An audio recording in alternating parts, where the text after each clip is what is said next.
नमस्कार दोस्तों।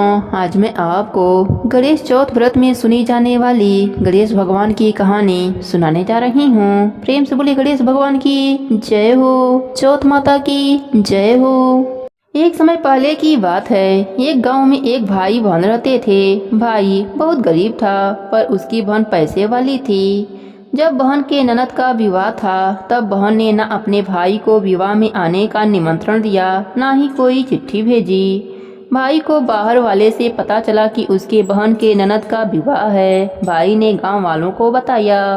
तब गांव वालों ने अपने घर से चुनरी, बिछिया और साड़ी जैसा जिनसे बन पड़ा कन्या के लिए दिया। भाई सारा सामान लेकर बहन के गांव पहुंचा। बहन के घर जाने पर बहन की देवरानी बोली, भाभी जी आपके भाई आए हैं।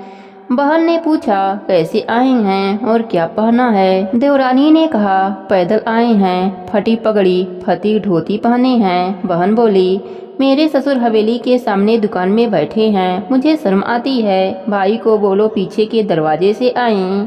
भाई के आते ही बहन ने भाई को एक कमरे में बंद कर बाहर से ताला लगा दिया। एक तरफ लड़की का विवाह हो रहा था, गाजे बाजे बज रहे थे, अतिथियों को भोजन कराया जा रहा था और दूसरी तरफ भाई को कोई भी पानी तक पूछने वाला न था। भांजे की बहू को दया आई और उसने दरवाजा खोल दिया। दरवाजा खुलते ही भाई वहां से भागा। 2 दिनों से भूख प्यास के कारण उसे चक्कर आने लगे। रास्ते में गणेश जी का मंदिर था, वहां जाकर गिर गया। रोते रोते गणेश जी को अपनी व्यथा सुनाई और बोला, आज मेरी गरीबी के कारण से मेरी सगी बहन ने मुझे धिक्कार दिया। घर जाने पर मेरी पत्नी जब पूछेगी कि विवाह से क्या मिठाई लेकर आई हैं तो मैं क्या जवाब दूंगा। गणेश भगवान को उस पर दया आ गई और वह बोले, मेरे बगीचे से ककड़ी और तरबूज तोड़कर ले जा। भाई ने ककड़ी तोड़कर झोला भर लिया और अपने घर गया। घर जाते ही बच्चों ने पूछा, पिताजी बुआ के यहाँ से हम लोगों के लिए क्या लाए हैं। झोला खोलते ही छोटे तरबूज सोने के गेंद में बदल गए। बाकी तरबूज काटे तो उनमें से हीरे मोती निकले। पत्नी बोली, आप बहन के घर से इतना कुछ क्यों लाए? आपकी बहन ने हम लोगों को बहुत ज्यादा दे दिया है। भाई ने कुछ जवाब नहीं दिया। गणेश भगवान की कृपा से उनके दिन बदल गए। भाई का काम धंधा जोरों से चलने लगा। धीरे धीरे गाने बने, रहने के लिए मकान बन गए। पत्नी बोली, ननद जी को बुलाकर लाओ। भाई नए कपड़े नए जूते पहनकर रथ में बैठकर बहन को लेने गया। देवरानी बोली, भाभी जी आपके भाई आए हैं। बहन ने पूछा, कैसे आए हैं और क्या पहना है। देवरानी बोली, रथ में बैठकर खूब ठाट बाट से आई हैं। बहन बोली, मेरे भाई को बोलो कि हवेली के सामने से आए, मेरे ससुर देवर जेठ देखेंगे। भाई का बहन ने खूब स्वागत किया। भाई बोला, मैं तुम्हें लेने आया हूँ। बहन बोली, मुझे भी बहुत दिन हो गए हैं, चलो मैं चलती हूँ। भाई बहन को लेकर अपने घर आया। भाई और उसकी पत्नी बहन का खूब आदर सत्कार किए। जो चीजें मांगी सब बनवा कर दिया। बहन बोली, मुझे जूती चाहिए। भाई ने मोची को बुलाया और कहा, मेरी बहन के लिए ऐसी जूती बनाओ जो मुँह से बोले।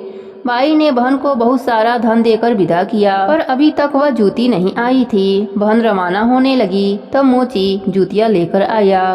बहन के जूती पहनते ही जूतिया बोली, निर्धन भाई की पैसे वाली बहन, गणेश जी का बगीचा नहीं होता तो आज क्या करती बहन। तब भाई की पत्नी ने पूछा, यह कहाँ से आवाज आ रही है। भाई ने कहा, सुबह का समय है, कोई जीव जंतु बोल रहा होगा।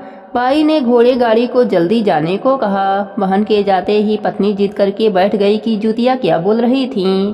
पति ने अपनी पूरी आप बीती सुनाई कि कैसे बहन ने मुझे 2 दिन भूखा रखा, कमरे में बंद कर दिया था। भांजे की बहू ने दरवाजा खोला तब मैं बाहर आया और गणेश भगवान के शरण में जा पहुंचा। गणेश जी की कृपा से हमारे दिन बदले हैं। उसने अपने पत्नी को सारी बात बताई। तब पत्नी बोली, अगर मुझे पहले मालूम होता तो मैं आपके बहन को कुछ ना देती, मेरा दिया हुआ सब कुछ वापस लेकर आओ।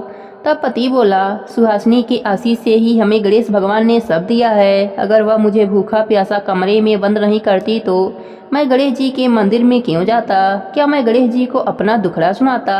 तुम अपना मन मैला मत करो, अपने पर तो गणेश भगवान की कृपा है और किस चीज की कमी है। फिर दोनों गणेश जी के आगे झुककर प्रणाम किया और जयकारा लगाया।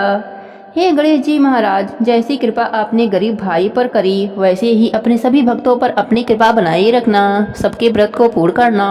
प्रेम से बोले गणेश भगवान की जय हो, चौथ माता की जय हो।